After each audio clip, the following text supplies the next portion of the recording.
स्वः तत्सवितुर्वरेण्यं भर्गो देवस्य धीमहि धियो यो नः प्रचोदयात्। ओम शांति शांति शांति। ओम अथ परमपिता परमा ओम ఓంకు వందన. ఋషులకు మహర్షులకు మునులకు యోగులకు గురువులకు ఆచార్యులకు అధ్యాపకులకు పెద్దలకు మాతాపితలకు శ్రేయోభిలాషులకు మిత్రులకు అందరికీ వందనాలు. సర్వేభ్యో నమో నమః.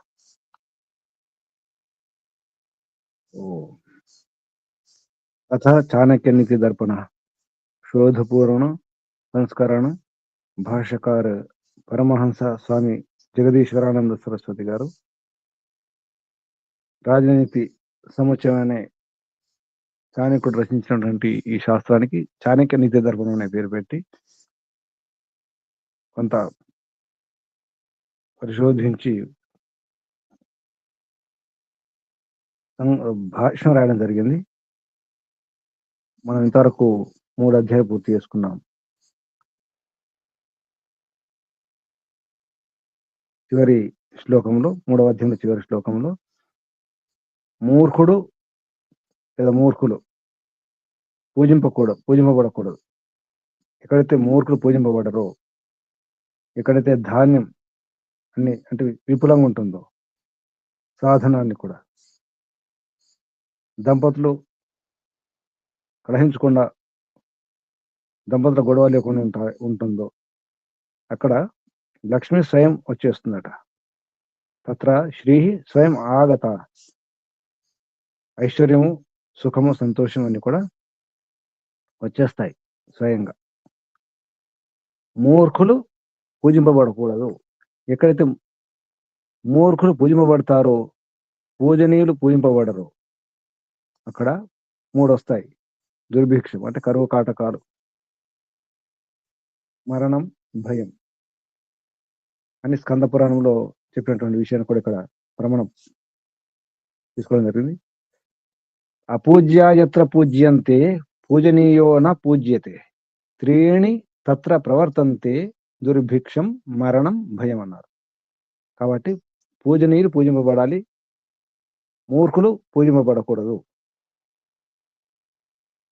ఇది చివరి శ్లోకం 3వ అధ్యాయంలో. ఇప్పుడు అథ చతుర్థోధ్యాయ చాణక్య నీతి దర్పణంలో 4వ అధ్యాయం 1వ శ్లోకం. ఆయు కర్మ చ విత్తం చ విద్య నిధనం ఏవ చ పంచ ఏతాని హి సృజ్యంతే గర్భస్థస్య ఇవ దేహినః. తెలుగులో అర్థం చెప్పండి. ఆయు కర్మ చ విత్తం చ విద్య నిధనమేవ చ పంచ ఏతాని హి సృజ్యంతే గర్భస్థస్య ఏవ దేహిన. 1వ శ్లోకం 4వ అధ్యాయం. తెలుగులో అర్థం. ఓం నమస్తే గురుజీ. ఆయుష్ అనగా గర్భధారణ లేక జన్మ మొదలు మృత్యు పర్యంతం ఉన్న సమయము. అట్లే కర్మయు, ధనము, విద్యయు, మృత్యువు ఈ 5ను శరీరధారియగు జీవునకు గర్భంలో ఉండగానే నిశ్చయింపబడును. వివరణము. పూర్వజన్మ కర్మ ఫలము నిశ్చిత పద్ధతిలో సంభవించును. మహర్షి పతంజలి. సతీమూలే తద్విపాకో జాత్యైర్భోగః. యోగ దర్శనం. అవిద్య మున్నగు పంచక్లేశ రూపంలో మూలమున్నంత వరకు దాని ఫలమగు జాతి అనగా పశు, పక్షి, మనుష్యు మొదలగు పుట్టుక, ఆయువు అనగా జీవిత పరమావధి, భోగం అనగా సుఖదుఖముల చక్ర భ్రమణము అను 3 జాతి నిశ్చయముగా కనబడుతూనే ఉండును. దీనిని మార్చలేము. మిగిలిన ఆయుష్ను, భోగమును పురుష ప్రయత్నంచే మార్చబడుచున్నవి. ఆయుష్ కాల మృత్యువు, అకాల మృత్యువు కూడా కలుగును. ఏకోత్తరం మృత్యుశతమధర్వాణః ప్రచక్షతే తత్రైకః కాలవంగస్తు శేషా అగంతవః స్మృతాః సుశ్రుతము. నమస్తే గురు. ఇంకా ఉంది. ఇంకా ఉంది. చదవమంటారా గురు అది కూడా? చెప్పండి. అధర్వ వేదవేత్తలు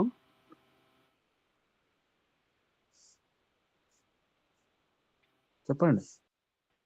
చెప్తాను గురించి. అథర్వ వేదవేత్తలు మనుషునికి జీవనములో 100 సార్లు ముత్యవగునవి అవుననిరి. వానిలో ఒకటి కాలముత్యవగుననిరి. వానిలో ఒకటి మాత్రము కాలముత్యవు, మరియు మిగిలినవి అకాల మృత్యువులు. వైద్యశాస్త్రము అపమృత్యువు అకాల మృత్యువును సిద్ధింపజేస్తున్నది. అపమృత్యువు లేనిచో వైద్యక శాస్త్రం యొక్క ఆవశ్యకతయే ఉండదు. శుద్ధమైన అన్నపానాదులు సదాచారం వలన ఆయుష్షు పెరుగును.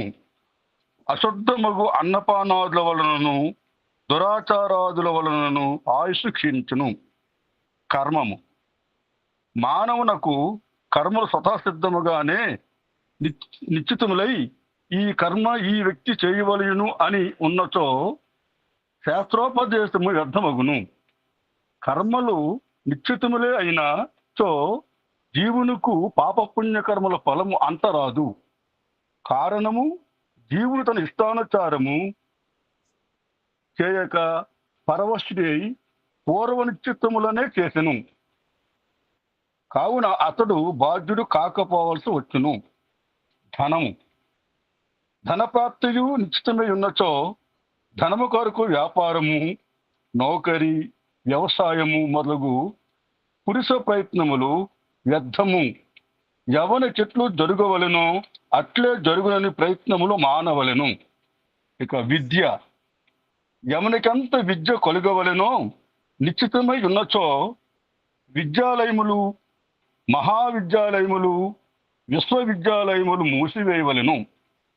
చదువుట వ్రాయిటియు ఆవశ్యకములు కావు. మనుషుడు జ్ఞానిగా తనంతర తానేనే అగును.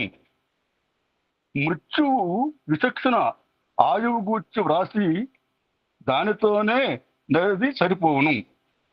మనుష్యుడు తన భాగ్యమునకు స్వయముగానే నిర్మాత ఎగును. తన పురుష ప్రయత్నంతోనే ధనము, విద్య మధువాణిని పొందును. ఓం నమస్తే గురు. ఏమర్థమో చెప్పండి. ఆయు కర్మ చ విత్తం చ విద్య నిధనమేవ చ పంచయితని. ఈ 5 గర్భంలోనే నిర్మపడతాయట. నిశ్చితం. ఆయు అంటే ఎన్నేళ్ళు జీవించాలి, అలాగే కర్మ ఏ పని చేయాలి, విత్తం ధనం, విద్య, నిధనం అంటే మరణం. అన్ని పంచయేతాన్ని ఇవి 5 కూడా గర్భంలోనే. గర్భస్థ సేవ దేహిని అంటే ఆత్మకు. నిజమా ఇది? కాదు గురుజీ. ఒక్క జాతి మాత్రము నిశ్చితము, మిగతా అన్ని కూడా మార్చుకోవచ్చు. జాతి ఒకటేనా, ఇంకా లేదా? ఇంకేది గురుజీ? అన్ని విద్య మార్చుకోవచ్చు, ధనం మార్చుకోవచ్చు, కర్మలు మార్చుకోవచ్చు. యోగదర్శన సూత్రం ఉంది. సతిమూలే తద్విపాకో సతిమూలే తద్విపాకో జాత్యావిర్భాగం ఉంది, కానీ అది నిశ్చితం ఉన్నది, కానీ అది ఎక్కువ తక్కువ చేసుకోవచ్చు. గట్లా మన పురుషార్థంతోనే ఎక్కువ చేయొచ్చు, తక్కువ చేయొచ్చు.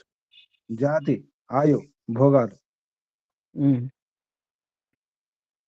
జాతి సతి అంటే ఏంటి? కర్మ మూలం అంట. అంతకుముందు యోగదర్శన సూత్రం వస్తుంది. కర్మను బట్టి అనమాట. సతి మూలం అంటే ఇక్కడ కర్మను బట్టి, కర్మ మూలంగా ఉంటుంది. కర్మ మూలంగా అంటే కర్మ కారణంగా దాని విపాకమైనప్పుడు, పండినప్పుడు లేదా ఫలించినప్పుడు, పాపం పండినప్పుడు లేదా పుణ్యం పండినప్పుడు, పుణ్యం ఫలించినప్పుడు జాతి ఆయుర్భోగం కలుగుతాయి. అది మానవ జన్మన, గోవా, ఏనుగా, పులి, ఏదో ఆ జాతిని బట్టి ఆయుష్ కూడా ఉంటుంది. మానవ జన్మ అంటే సామాన్యంగా 100 ఏళ్ళు, అలాగే గోవులు ఉంటాయి 20 ఏళ్ళు, అట్లా ఉంది కదా. గుర్రాలు కూడా 20 ఏళ్ళు, ఏనుగైతే 100 ఏళ్ళు, ఇటువంటివి ఉన్నాయి. అంటే జాతిని బట్టి ఆయుష్ కూడా ఉంటుంది, దాన్ని బట్టి భోగాలు కూడా ఉంటాయి. మనిషి అయితే ఎటువంటి భోగాలు భోగిస్తాడు? ఆవైతే, ఏనుగైతే, పులైతే, కుక్క అయితే, పిల్లి అయితే. భోగం అంటే ఆ దేహంలో, ఆ శరీరంలో ఎటువంటి సుఖాలు అనుభవిస్తాడు? అది ఎక్కడ? కర్మ మూలం ఉంది. అంటే నిశ్చితం అన్నట్టే కదా. నిశ్చితం కర్మ కాదు బట్టి కదా. గురూజీ. ఒక జాతి మాత్రం నిశ్చితం. మరి కర్మ ఎటు పోతుంది మరి? భగవంతుడు కర్మ కర్మ కూడా బట్టి కదా శరీరం ఇచ్చేది. మానవ శరీరం దేహం ఇచ్చిండు. వచ్చింది. అవును. వినండి, ఇప్పుడు మానవ దేహం వచ్చిందంటే చేసినటువంటి గత జన్మలో చేసిన పుణ్యాన్ని బట్టి లేదా పాపాన్ని బట్టి మానవ జన్మ వచ్చింది. ఆ మానవ జన్మ ఎంత? సామాన్యంగా 100 ఏళ్ళు.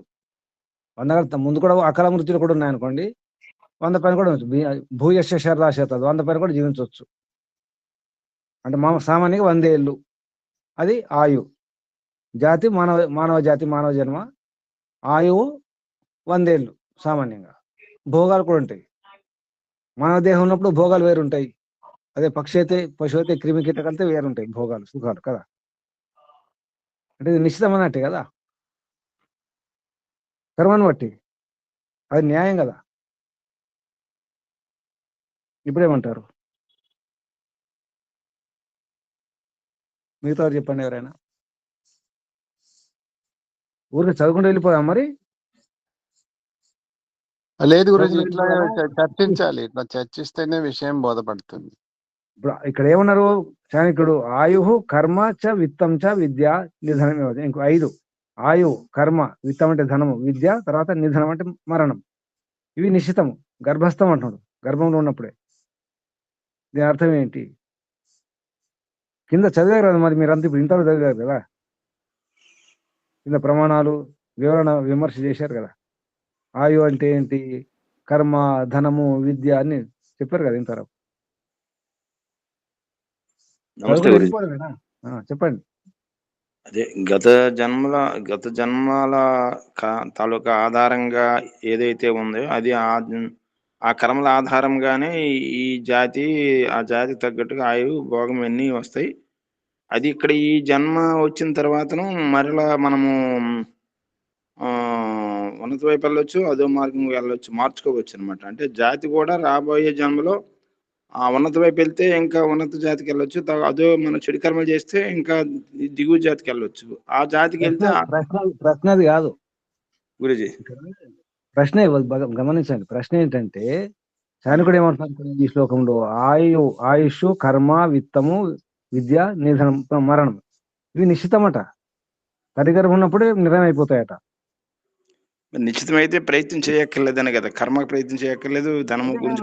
ఆయువు ఇప్పుడు 100 ఏళ్ళలో, 70 ఏళ్ళలో, 90 ఏళ్ళు ఏదో కూడా ఆయుష్ అది తల్లిగర్భం ఉన్నప్పుడే నిశ్చితం అయిపోయింది. కర్మ అప్పుడే నిశ్చితం అయిపోయింది. ఏ కర్మ చేయాలి, ఏ కర్మ చేయకూడదు. ధనం ఎంత వస్తుందో, ఎంత రాదో నిశ్చితం అయిపోయింది, నిర్ణయం అయిపోయింది కదా. విద్య కూడా మృత్యు. మనం ప్రయత్నం చేసిన అవసరం లేదు కదా. తల్లి గర్భం నిర్ణయం అయిపోయింది కదా. ప్రయత్నం చెయ్యాలి గురుజీ, ప్రయత్నం చేయకుండా అంటే పూర్వ కర్మలను బట్టి నిశ్చితం అయిపోయింది గురూజీ. కానీ ఈ జన్మలో మళ్ళీ ప్రయత్నం చేసి వాటిని పెంచుకోవచ్చు, తగ్గించుకోవచ్చు. తల్లి గర్భంలో నిర్ణయం అయిపోయింది అంటున్నారు. ఈ కర్మలే చేయాలని నిశ్చితమైనప్పుడు మన కర్మ చేసిన పని లేదు. గర్భస్థస్య ఏవ శబ్దం చూడండి. గర్భస్థ అప్పుడే అప్పుడే ఏవంటే కదా ఖచ్చితంగా. దేహిన అంటే శరీరధారులు, ఆత్మలు అన్నమాట. దేహిన అంటే గర్భంలో అప్పుడే, గర్భస్థితిలోనే, ఆ సమయంలోనే.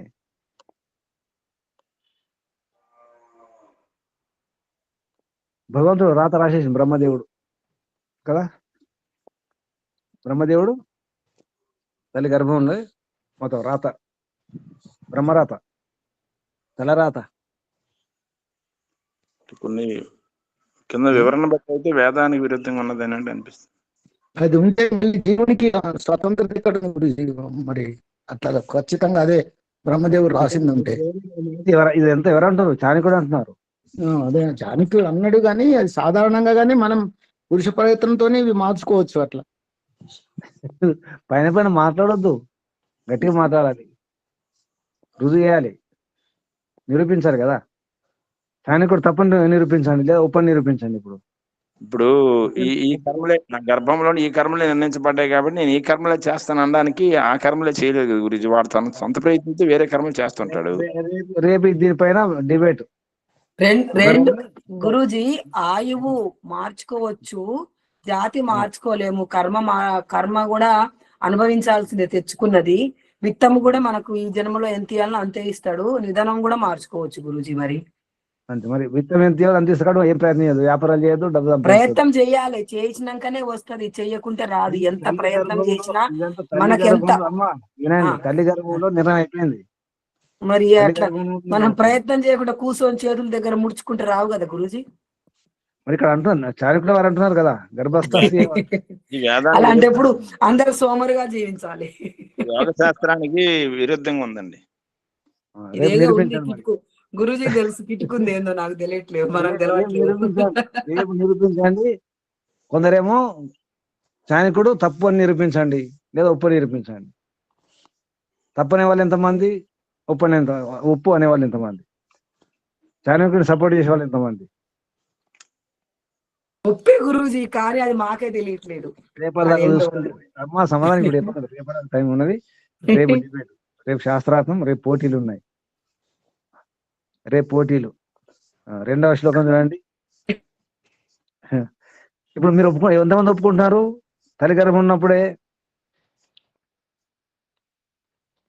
ఒప్పుకుంటున్నారా? చాణక్యుడిది అయితే ఒప్పుకుంటున్నాము. తల్లి గర్భంలో ఉన్నప్పుడే ఇన్ని నిర్ణయం అయితే అనేది మాత్రం సందేహంగానే ఉంది గురుజీ. మరి ఇవన్నీ నిర్ణయం జాతి ఒకటే ఉంటుంది కానీ కర్మ జాతి ఉంటుంది. మరి మిగతా అన్ని ప్రయత్నం ఏది లేకుండా అయితే నడవదు. కర్మ కూడా నిర్ణయం అయిపోయింది అనమాట. ఏ కర్మ చేయాలో మొత్తం నిర్ణయం అయిపోయిందా? మనం చేయాలి కాదు గురూజీ. అది ఏ కర్మ అంటే తెచ్చుకున్నదంతా అనుభవించేది కర్మ కదా గురూజీ. చేయటం అనేది మార్చుకోవచ్చు, చేసుకోవచ్చు, వేరేది. మరి తెచ్చింది అయితే అనుభవించాలి కదా తెచ్చుకున్నది. అంటే చాణక్యుడు తప్పనమాట. తప్పు అని అనలేకపోతున్నావు, ఇది చెప్పలేకపోతున్నా నేను. ఏదో ఒకటి ఉండమ్మా, అడ్డగూడెం పిల్లి కాదు. అడ్డగూడెం పిల్లి అటు ఎందుకోవచ్చు, ఇటు ఎందుకోవచ్చు కాదు. రేపటిదాకా ఆలోచించండి. మొదటి శ్లోకం. 2వ శ్లోకం చూడండి. సాధుభ్యస్తే, చదవండి ఎవరన్నా. సాధుభ్యస్తే, సాధుభ్య తే నివర్తంతే పుత్రా మిత్రాణి బాంధవా ఏ చై సహ గంతార తద్ధర్మాత్ సుకృతం కులం. అర్థం చెప్పండి. అర్థం ఎవరు సాధువులను అనుసరించుతూ వారితో సత్సంగం చేయుదురో, వారికి అనుకూలముగా ఆచరించరో, ఆ పుణ్యము వారికి పరివారము కుటుంబం పుణ్యము కలది అగును. అటు కాని వారి పుత్రులు మిత్రులు బంధు బాంధవులు సాధువుల నుండి దూరంగా ఉండరు. అంతే గురించి, మరి ఇంక వివరం లేదు గురించి, తాత్పర్యం ఇచ్చారు. అర్థం చెప్పండి.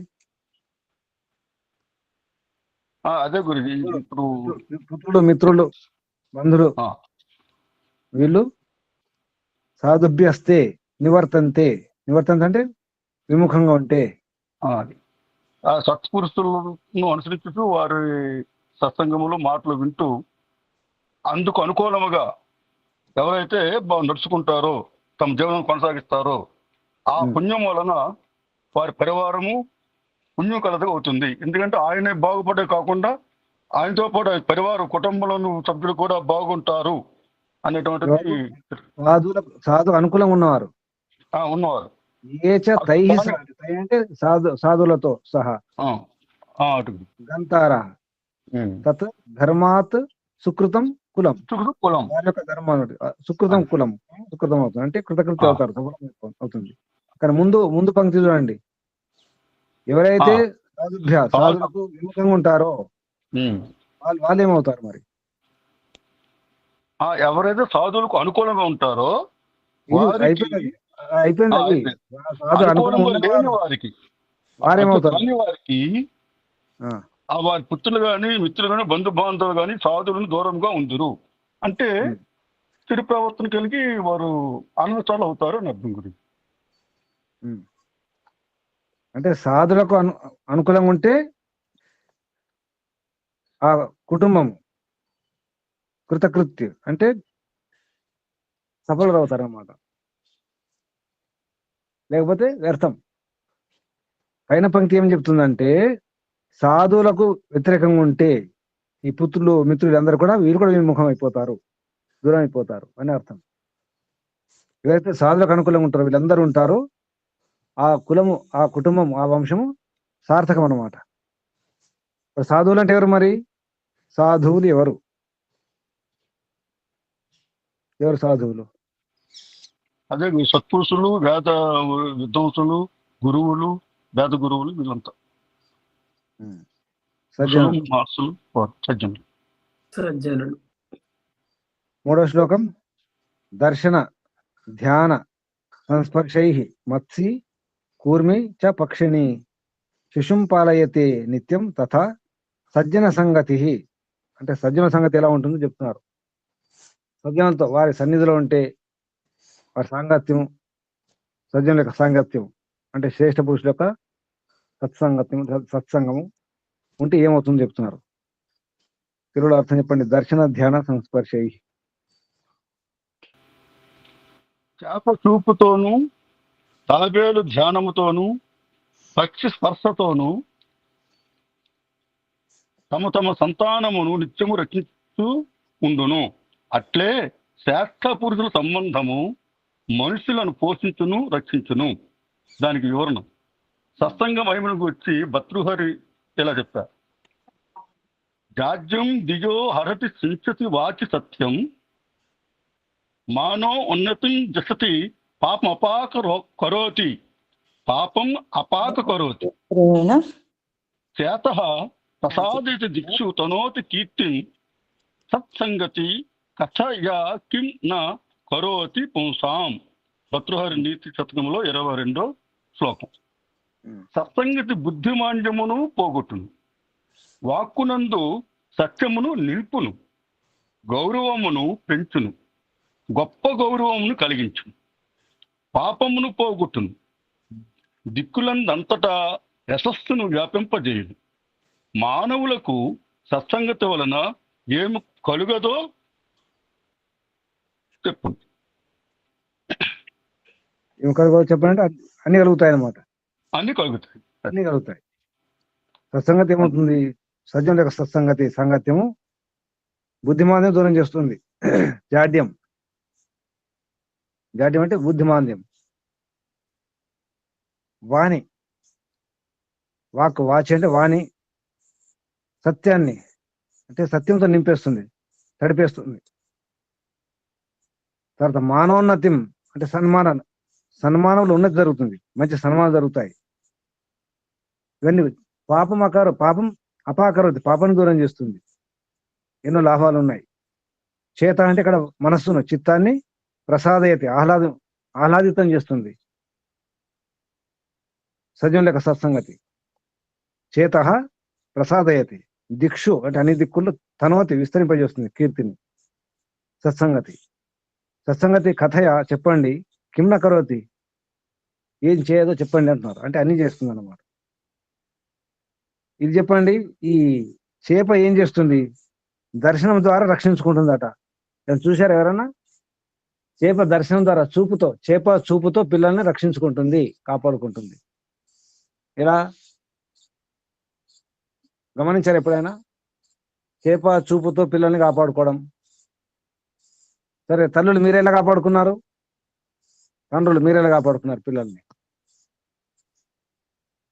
ప్రయోగాలు చేశారు ఏమైనా? ప్రయోగాలు తల్లులు చెప్పండి. మీరు మీ పిల్లల్ని ఎలా కాపాడుకున్నారు? చూపుతోనా, ధ్యానంతోనా, స్పర్శతోనా? దర్శన ధ్యాన సంస్పర్శ 3 ఉపాయాలు చెప్పినారు. అన్నిటితో గురూజీ. అంటే ధ్యానంతో, దర్శనంతో, చూపులతో, స్పర్శతో. మరి చేప కేవలం దర్శనంతో మాత్రమే. అదే తాబేలు ధ్యానంతో. అది ఎక్కడ ఉంటుంది? పిల్లు ఎక్కడ ఉంటుంది? గుడ్లు ఎక్కడ పెట్టేస్తుంది? తాబేలు గుడ్లు ఎక్కడ పెట్టేస్తుంది? వెళ్ళిపోతుంది. కానీ ధ్యానం ఉంటుంది. తర్వాత అంటే చేప అంత పర్టికులర్ గా అంత తన చూపులతో అంత జాగ్రత్తగా కాపాడుకుంటదని. ఎప్పుడైనా చూసారా మీరు ఎప్పుడైనా నీళ్ళలో చేపను? చూడడం అంటే అది మరి చెప్పారు కాబట్టి అలా అలా అనిపిస్తుంది. నేను స్వయంగా చూశాను. తల్లి చేప కింద కింద ఉంటుంది, పిల్ల చేపలన్నీ పిల్ల చేపలన్నీ ఆడుకుంటూ ఉంటాయి పైన, నీళ్ళ పైన పైన ఆడుతుంటాయి. ఎలా ఎలా పిల్ల చేపలు పోతుంటాయో తల్లి చేప కదులుతూ ఉంటుంది. అంటే పిల్ల చేపలు తిరుగుతున్నాయంటే తల్లి చేప తప్పకుండా ఉంటుందని అర్థం.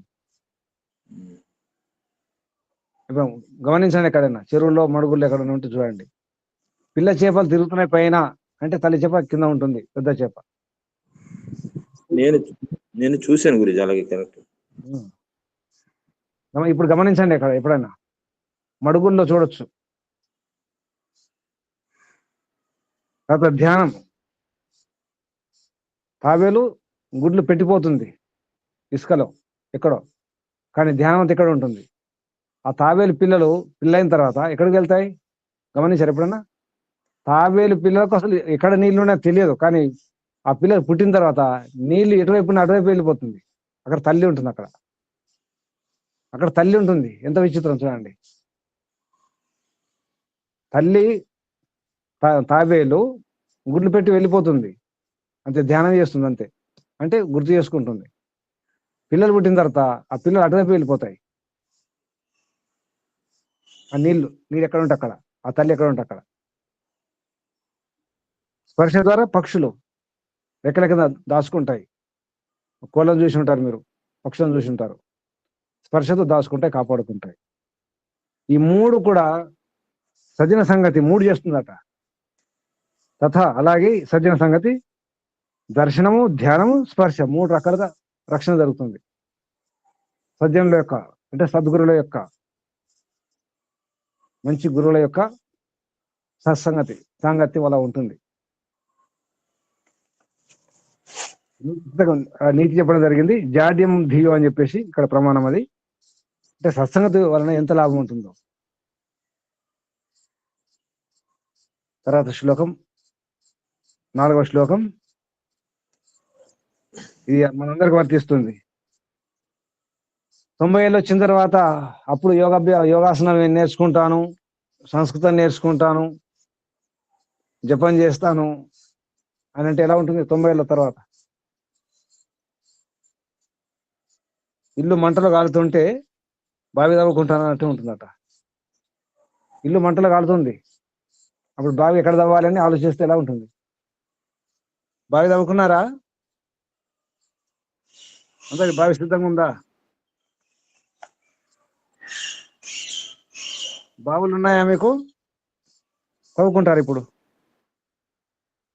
4వ శ్లోకం చూడండి. యావత్ స్వస్థో యావత్ స్వస్థో హి అయం దేహో యావన్ అంటే యావత్ మృత్యుశ్చ దూరతః యావద్ ఆత్మహితం కుర్యాత్ ప్రాణాంతే కిం కరిష్యతి.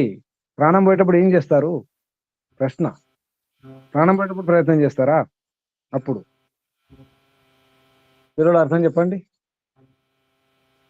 ఈ శరీరము ఎంత కాలము రోగము లేనిది అయి స్వాస్థ్యము కలది అయి ఉండునో అంతవరకు తనకు మేలు కలిగించు శుభకర్మలను, ధర్మాచరణమును, పుణ్యకర్మలను చేయవలెను. మరణించిన తరువాత ఏమి చేయగలరు? వివరణము. ఈ విషయమే భర్తృహరి తన నీతి శతకంలో ఈ శ్లోకం చెప్తున్నారు. యావత్ స్వస్థమిదం శరీరం మరుజం యావత్ జరా దూరతో యావచ్చేంద్రియ శక్తి అప్రతిహత యావత్ క్షయో నా యసః ఆయుష ఆత్మశ్రేయసి తావదేవ విదుషా కార్య ప్రయత్నో మహాన్ సందీప్తే భవనే తు కోపఖననం ప్రద్యుత్ యమః ప్రత్యుద్యమః కీదృశః. అది శరీరము రోగము లేకుండా స్వస్థతగాను ఉన్నప్పుడు, ముసలితనం రాకముందే ఇంద్రియ శక్తి పటుత్వము కలిగి ఉన్నప్పుడు, ఆయుష్ క్షీణింపనప్పుడు బుద్ధిమంతుడు తన శ్రేయస్సు కొరకు మిక్కిలి ప్రయత్నింపవలెను.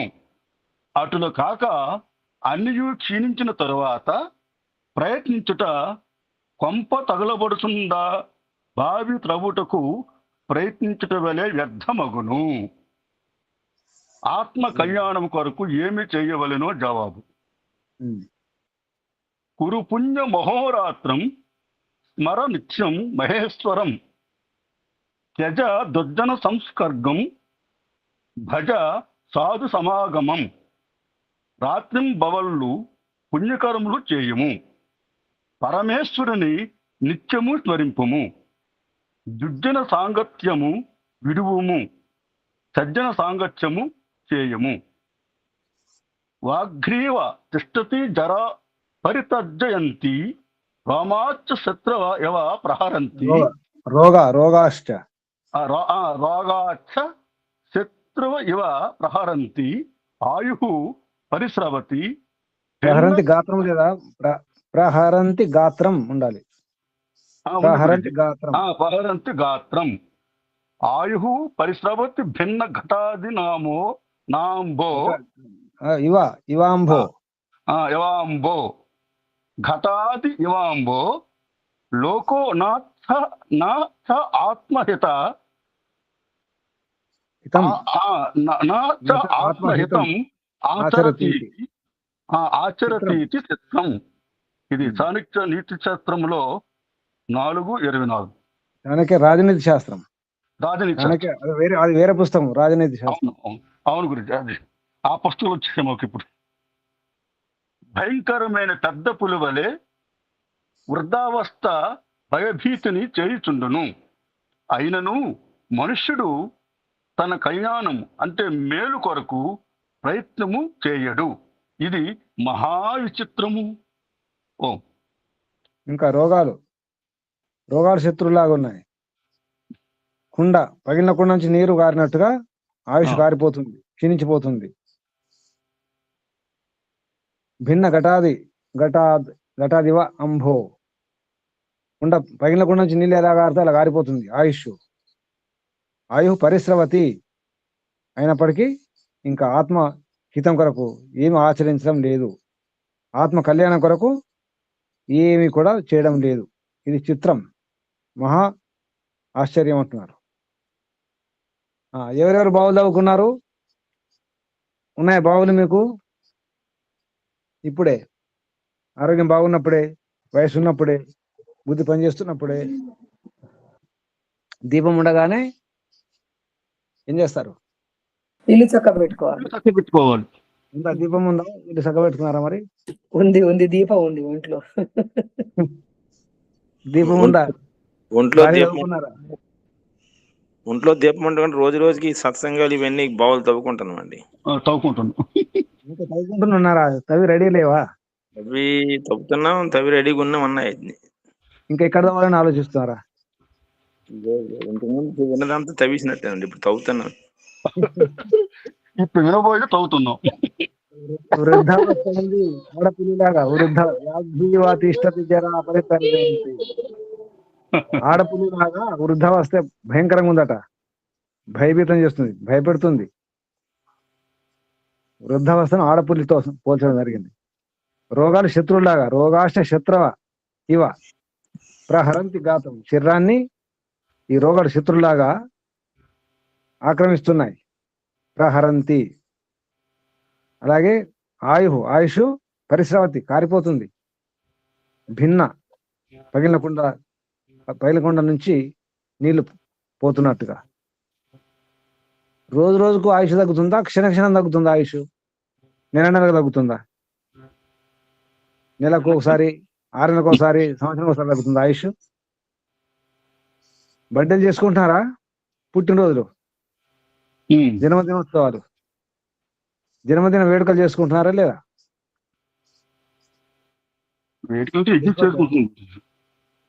జన్మదినం చేసుకుంటే మీకు సంతోషం అనిపిస్తుందా, భయం వేస్తుందా? ఆ రోజు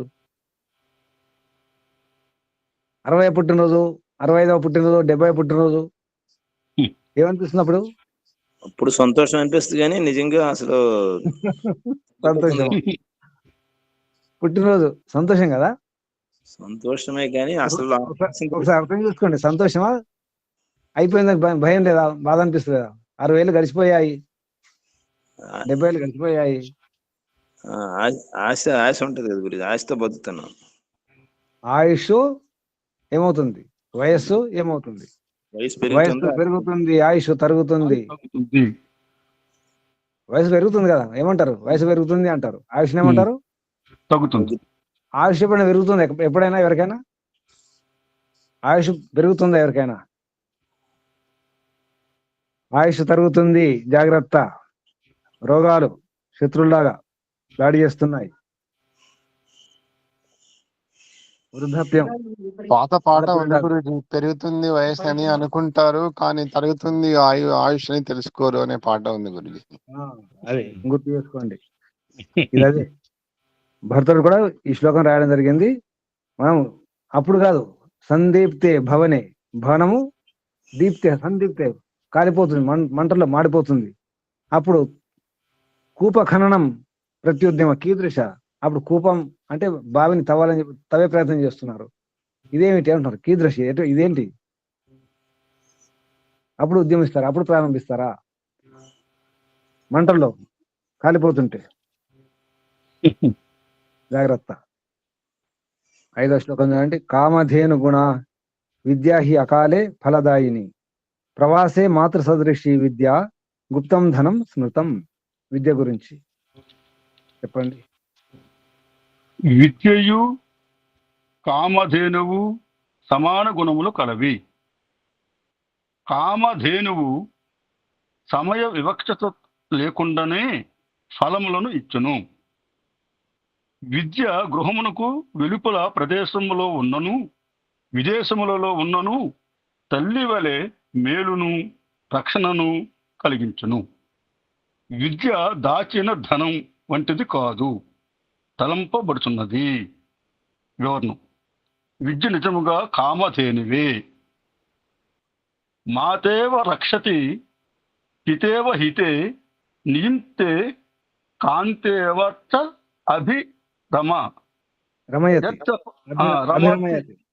రమయతి అప్యనీయ ఖేదం. అపనీయ ఖేదం. అపనీయ ఖేదం కీర్తించ దిశి యుతనోతి దదాతి. దిక్షు దిక్షు యుతనోతి దదాతి. లక్ష్మీ కిం కిం నా సాధయతి కల్పలతేవ విద్య. కల్పలత ఇవ. కల్పలత ఇవ విద్య. దదాతి లక్ష్మీం. దదాతి లక్ష్మీం, లక్ష్మిని ఇస్తుంది. ఏది? విద్య. కీర్తిని ఇస్తుంది. అన్ని దిక్కుల్లో కీర్తిని విస్తరింపజేస్తుంది. అవును. తెలుగు అర్థం చెప్పండి. విద్య తల్లి వలె రక్షించింది, తండ్రి వలె మేలు కలుగు కార్యములందు నియోగి, దుఃఖములను పోగొట్టు భార్య వలె ఆనందమును కలిగించు. కల్ప వృక్షము వలె విద్య ఏమి ఇయ్యదు, సమస్తమును ప్రాప్తింపజేయు. ఏమి ఇయ్యదు అని ప్రశ్న. అది ఏమి ఇవ్వదు అంటే ఇస్తుందని. అన్ని ఏమేమి ఇవ్వదు అంటే అన్ని అని. ఏమి ఇయ్యదు, సమస్తమును ప్రాప్తింపజేయును అని అక్కడ అర్థం చేసుకుంటారు. ఏమేమి సాధింపదు, సిద్ధింపజేయదు, అన్ని సాధింపజేస్తుంది. కిం నా సాధయతి కల్పలత ఇవ. కల్పలత లాగా. అవును. కామధేను అంటాం కదా, విద్య కల్పవృక్షం. అలాగే ఇంకో శ్లోకం కూడా చెప్పారు గురు విద్య గురించి. అపూర్వ కో అపి కోశో అయం విద్యతే తవ భారతి వ్యయతో వృద్ధి మాయతి మాయాతి క్షయమాయాతి సంచయాత్. ఓ విద్యాదేవి, నీ కోశము చాలా విచిత్రమైనది. నిన్నెంత ఇతరులకు దానము చేయుదురో అంత పెరుగుతూనే ఉందువు. నిన్ను ఇతరులకు ఈయక కూడబెట్టినచో తగ్గిపోదు. విద్యాధనము సాధారణ ధనమునకు వ్యతిరేకము. ఓం నమస్తే గురు. విద్యాధనం సర్వధనం ప్రధానం. ఏ కృతే వర్ధతే నిత్యం. నచోరహార్యం నచరాజహార్యం నా భ్రాతృభాజ్యం నచ భారకారి ఏ కృతే వర్ధతే ఏవ నిత్యం విద్యాధనం సర్వధన ప్రధానం. విద్యాధనం కదా, సర్వధనం ప్రధానం. అన్ని దానాల కంటే ప్రధానమైన ధనం విద్యాధనమే. తల్లిలాగా రక్షిస్తుంది, నాన్నలాగా, తల్లిలాగా, నాన్నలాగా, అన్నిలాగా రకరకాలు చెప్పడం జరిగింది ఇక్కడ. నియుక్తి అంటే ఇక్కడ హితం చేస్తుంది. హితంలో నియుక్తి చేస్తుంది, హితకారి. తల్లిలాగా రక్షిస్తుంది, దుఃఖాలను దూరం చేసే పత్నిలాగా ఆనందాన్ని ఇస్తుంది, అన్ని దిశల్లో కీర్తిని విస్తరింపజేస్తుంది, ధనాన్ని ఇస్తుంది, ఏమేమి ఇవ్వదు అన్ని ఇస్తుంది. ఏం కావాలి ఇప్పుడు మీకు? ఏం కావాలి చెప్పండి? మోక్షం కావాలి. గత శ్లోకంలో చెప్పింది ఏంటి? ఈ వృద్ధాప్యం వస్తుంది ఇవన్నీ చెప్పారు కదా. అప్పుడు దానికి సమాధానం ఇదనమాట. విద్యను పొందండి. ఈ వృద్ధాప్యం వస్తుంది, ఈ రోగాలు వస్తున్నాయి, ఇవన్నీ భయపడడం అవసరం లేదు. విద్య ముఖ్యం. విద్య రకరకాలుగా లాభం చేస్తుంది, రక్షిస్తుంది, కాపాడుతుంది. కాబట్టి విద్య కామధేను, కల్పలత, కల్పవృక్షం అన్ని ఇస్తుంది. విద్వత్వంచ నృపత్వంచ నైవతుల్యం కదాచన స్వదేశ పూజ్యతే రాజా విద్వాన్ సర్వత్రా పూజ్యతే. రాజు గొప్పవాడా, విద్వాంసుడు గొప్పవాడా? విద్వాంసుడే గొప్పవాడు. ఏ దేశం వెళ్ళొచ్చు, ఎక్కడన్నా కదా. రాజు ఆ దేశమే, అక్కడే. ఒక ఊరు సర్పంచ్ ఆ ఊరికే సర్పంచ్ అంతే కదా. ఒక ముఖ్యమంత్రి ఆ రాష్ట్రానికి ముఖ్యమంత్రి. విద్వాంసుడు అయితే మొత్తం దేశం అంతా, ప్రపంచం అంతా తిరగచ్చు. అది ఇక్కడ ఏ విద్వాంసుడు అంటే వేద విద్వాంసులే ఉండాలి, వేద విద్వాంసులు. బయట విద్వాంసులు కాదు, వేద విద్వాంసులే ఉంటే అది ముఖ్యం పెట్టుకోవాలి. అపూర్వమైన కోశం. కోశం అంటే ధనాగారం, ధన భాండాగారం అంటే బ్యాంక్ అనమాట. కోశం అంటే బ్యాంక్. అపూర్వమైనటువంటి బ్యాంక్ ఇది కదా. కాబట్టి ఆ విద్యను వ్యయం చేయాలి. వ్యయతో వృద్ధి మాయాతి. వ్యయం చేస్తే, ఖర్చు చేస్తే, ఇతరులకు ఇస్తే అది వృద్ధి పెరుగుతుంది. క్షయమాయాతి సంచయాత. అలాగే దాచుకుంటే, విద్యను దాచుకుంటే క్షీణించిపోతుంది, మర్చిపోతాం. అందుకే ఇచ్చే ప్రయత్నం చేయాలి. విద్యను ఇవ్వాలి, ఇస్తుండాలి. ఏం నేర్చుకున్నారు, ఏం చేస్తారు? బాగా చదువుకుంటారా, తర్వాత సంపాదించుకోవాలి. అది ఇతరులకు ఇస్తూ ఉండాలి. విద్యాదాన్ని సంపాదించుకోవాలి, అది ఇతరులకు పంచుతూ ఉండాలి. సజ్జన సంగతి ఒకటి గుర్తుంచుకోండి. సజ్జన సంగతి దర్శనం, ధ్యానం, సంస్పర్శం 3 రకాలుగా రక్షిస్తుంది. చేపలాగా, తాబేలాగా, పక్షిలాగా.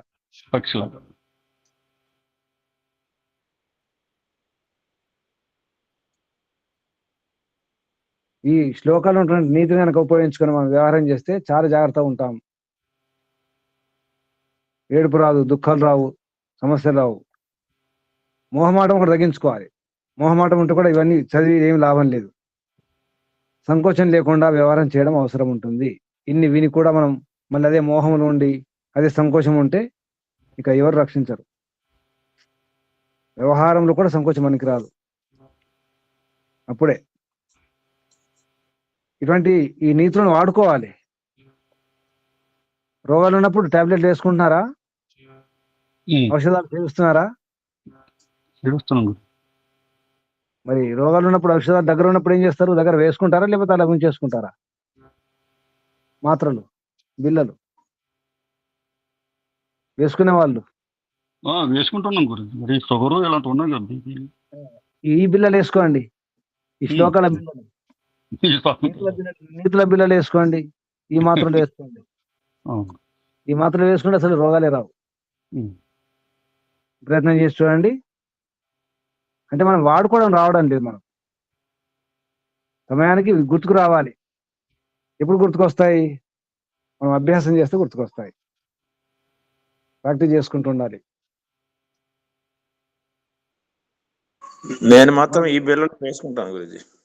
వేసుకోండి. మన తలనొప్పి ఉన్నప్పుడు మన తలనొప్పికి మనం బిళ్ళలు వేసుకోవాలి. మన మందులు మనం వాడాలి. మనకు తలనొప్పి ఎవరికి బిళ్ళలు పంచారనుకోండి, మందులు పంచారనుకోండి, ఎలా ఉంటుంది? తలనొప్పి, కడుపు నొప్పి ఉంది, షుగర్, బీపీ ఏదో ఉందనుకోండి, మందులు వాడుతున్నాం, డాక్టర్ ఇచ్చారు, అందరు పనిచేస్తే ఎలా ఉంటుంది? పనిచేస్తారా, వేసుకుంటారా?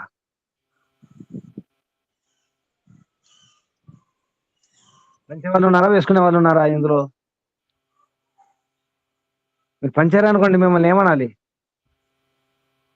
తలనొప్పి ఉంది, కడుపు నొప్పి ఉంది, మందులు ఉన్నాయి, బిల్లలు ఉన్నాయి, మీరు వేసుకోకుండా అందరు పనిచేస్తే అప్పుడు ఏమంటారు? చెప్పండి, ఏమంటారు? పిచ్చోడు అంటారు, లేకపోతే మూర్ఖుడు అంటారు.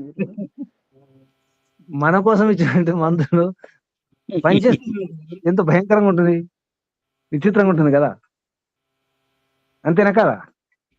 మరి మనం ఏం చేస్తున్నాం? ఈ నీతులను, ఈ మంత్రాలను, ఈ విషయాలను, ఋషుల సందేశాలను, ఉపదేశాలను మనం ఏం చేస్తున్నాం? ఇప్పుడు గమనించారా లేదా? గమనిస్తున్నారా? మనం ఏం చేస్తున్నాం? పంచుతున్నాం కదా. పంచడం తప్పని కాదు, కానీ మనకు కూడా రోగాలు ఉన్నాయి కదా. ఆ మందని తెలుసు కదా మనకు, కానీ మన వద్ద ఉంది లేక కాదు. ఉన్నప్పుడు వాడుకోవద్దా? వాడుకుంటూ పంచాలి. వాడుకొని పంచని కాదు, ముందు ఆ మాత్ర వేసుకోండి, తగ్గించుకోండి, అప్పుడు గట్టిగా చెప్పొచ్చు, నేను ఈ మందు వేసుకున్నానండి, తగ్గిందండి అని గట్టిగా చెప్పొచ్చు కదా. నేను మాత్రం 10-15 సంవత్సరాల నుంచి వాటితో వేగుతున్నారా?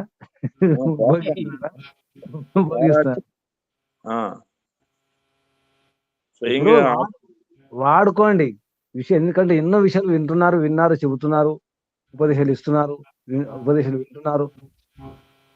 వాడుకోవడం కనుక అలవాటు అయితే చాలా హాయిగా ఉంటుంది,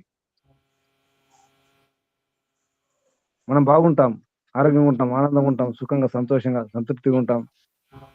అది పెద్ద ప్రచారం కదా, ప్రచారం చేయాలి. కానీ మనం బాగుండాలి, మన శరీరం బాగుండాలి, మన వాహనాన్ని బాగుంచుకోవాలి కదా. ప్రచారం చేసినప్పుడు వాహనం సరిగా ఉండాలి కదా. బాగుదావి పెట్టుకోండి, సిద్ధంగా ఉంచుకోండి, సరేనా? శుభం. ఇక్కడ ముగించేద్దాం. ఏమైనా సందేహాలు ఉంటే అడగండి, ముగించేద్దామా?